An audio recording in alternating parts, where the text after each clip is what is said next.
familiar were you guys with the Vampire Academy books before looking the show? Super familiar. I'm actually a big fan of the series. And I read them when I was a teenager and loved them and loved the movie when it came out. It was really sad that, you know, more movies didn't come out, but, you know, now we're doing it and we get to tell the full story. So yeah, huge fan, and as soon as I got the audition I was like, no way, I know this character, I love this character, and then yeah, booked the job and was just like ecstatic. For me, I remember seeing the title come through.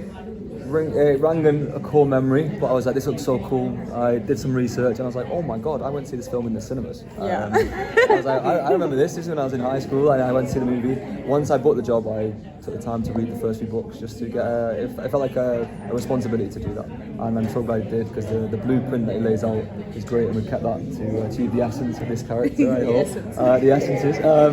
But yeah, no, so I am now a huge fan of Vampire Academy. I understand why the story is so loved, and I hope that new audiences can watch our show and fall in love with the books just as much as we have. Yeah. Great answer. What in the books about your character did you love so much that you knew you had to make sure you captured when you were playing him in the series? Oh, I kind of liked the cowboy duster. That's an attribute, right? You're obsessed! He's obsessed with the duster! Obsessed with the Let it go, man! I love it. I think for me, just Dimitri's devotion to what he does, be it protect the Roy and be it his love for Rose, which flourishes as the book goes on. I think that's, he's a man that goes all the way or nowhere at all. Yeah. Sorry, what was the question? I forgot. Sorry. I was just looking at it like, yeah, wow. What did you like so much about it? Oh, right. The character of Rose. Yeah, the scary thing about us is that we're too similar, and sometimes I don't know where Rose finishes and where I begin. You know, fiery, passionate, sometimes inappropriate. You know, like she's a fighter, and she fights for what she loves and what she believes in, and sometimes it doesn't always land, and I definitely identify with that myself. So undeniably yourself. Yeah, undeniably myself. I'll take that. Unapologetically, in the best way, in the best, very best way. Thank you. Can you tell us about Rose's history with Lissa? So Rose and Lissa, basically they've been best friends since they were very, very small children, and Rose never really had a family that was around. Being a Dhampir and training to be a guardian, her parents are Dhampirs, or her mother is a Dhampir as well. So she is a guardian, acting guardian, and she's off, you know, doing her duty, protecting her Moroi. So Rose never really had a mother around, and her father, who even knows where he is at any given point. So Lissa's family became Rose's family. They really adopted her. They took her in, and Lissa was, you know, not just her best friend, but her sister and the closest person that she had, and her safety net, really. So that's where we meet the girls in the story. We meet them and they already have this amazing, beautiful love between them and this beautiful bond. And over the series that just gets stronger and stronger, and you see the girls develop and they find a lot of strength in their relationship. Apart and together, I think they're very strong women in their own ways. Can you talk about Rose's powers, and Dimitri, does he have powers as well? Powers? What are your powers? Sharing daringness, that's what it is. Okay, Mr. Darcy. Well, they're obviously I say blessed. Part of their curse is their physical attributes, their strength, their speed, all the cool stuff of a vampire, minus the fangs. I could have kind of I the really fangs. wanted the fangs, but that's fine, whatever. So a lot of their potential lies in their fighting abilities, hence their job and their commitment to defending the Morois.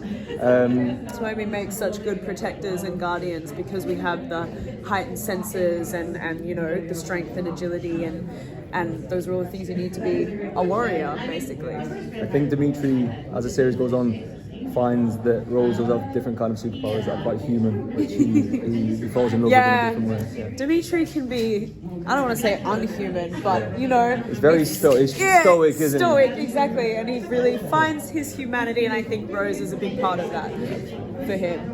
And for me. Yeah. Be a person, Kieron. There we go. Shut up, Kieron. Vampires are like really popular all the time. So I was Oh, wondering, yeah. what was it about this series that you thought made it special and stand out from other vampires? Well, we have this completely. It's its own world in its own right. Yeah, exactly. Like Richelle Mead in the books creates this amazing world that's so different to most vampire stuff. Because there are different kinds of vampires, you know. There are like and they're ancient races, and this ancient race of sort of good vampires, and they're proper, and they live in a structured society, and they're called Moroi, and some of them are royal, some of them are not, and then there's a class divide even within that kind of faction.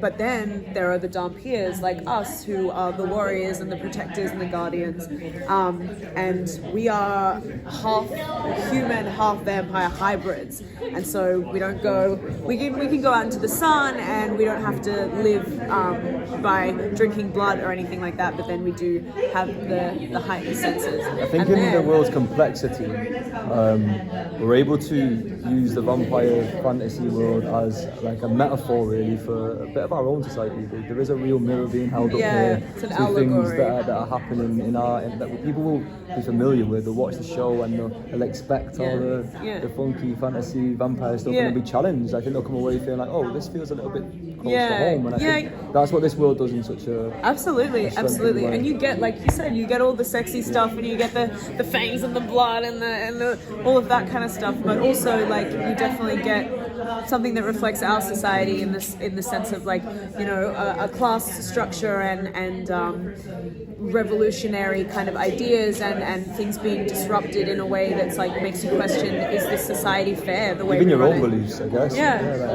Definitely. It's quite exciting, really. I think people will switch it on and then get lost in this idea. Exactly. Oh wow! It makes you challenge your own beliefs and question different things. And And the bad vampires are very scary as well. They're called Strigoi, and they've got the full bad vampire get-up. They've got red eyes, and I can't say too much, obviously, but they're... I can promise this, if the audience are 30% as scared as I was the first time I had to fight one on set, Oh my God. we are on to a good show, because Seriously? heart in my mouth, terrified. Literally, Genuine fear. like the first, I remember. Genuine fear. I was the same. The first time I ever fought someone in the full Strigoi bad vampire get up, and they just run at you, and they're like ferocious, like this and that, and you just forget your fight choreography, and you're just like,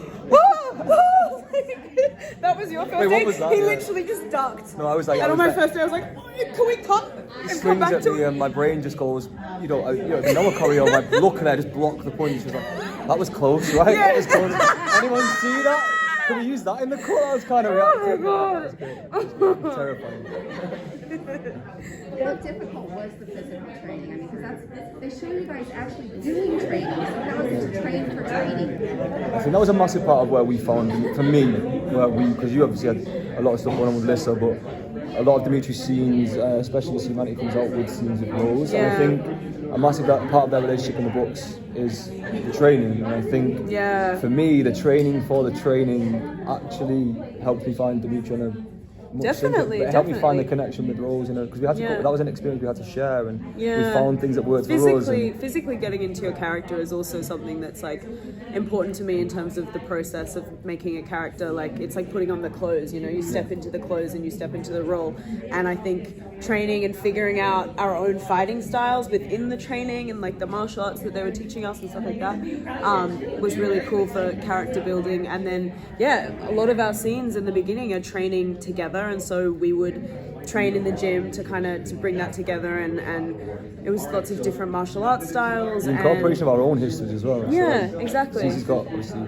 She's been in films that are quite action packed, and she's obviously come from a dance background, and I'm from a boxing background, so we introduce these to each of our characters. Different strengths, and then I think that's what's so beautiful about our fight style specifically, is that yes, it's a whole, and you can see that it's very similar when everyone fights, but each individual's personality comes through their fighting style. Different characters, the way they fight is very, very interesting to watch. And then Rose and Dimitri then complement each other on a whole new level with that. So it's like, You find a flow. Yeah, find a flow.